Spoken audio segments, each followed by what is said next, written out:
ఈరోజు కర్ణాటక స్టైల్లో అక్కి రొట్టి తయారు విధానం. కావాల్సిన పదార్థాలు. తర్వాత ఒక బౌల్లో బియ్యం పిండి తీసుకోవాలి.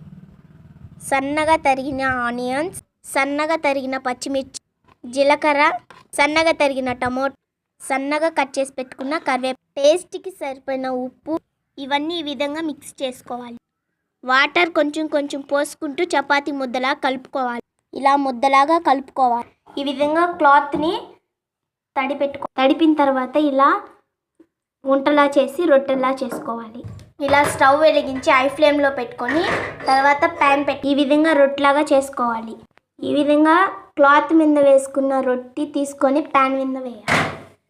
తర్వాత ఇప్పుడు ఆయిల్ వేసుకోవాలి. 2 సైడ్స్ ఇలా ఆయిల్ వేసుకుంటూ 2 సైడ్స్ రెడ్ కలర్లో వచ్చేలాగా వేయించుకోవాలి. ఈ విధంగానే అన్నీ కాల్చుకోవాలి. అక్కి రొట్టి రెడీ. ఎంతో టేస్ట్గా ఉండే అక్కి రొట్టి.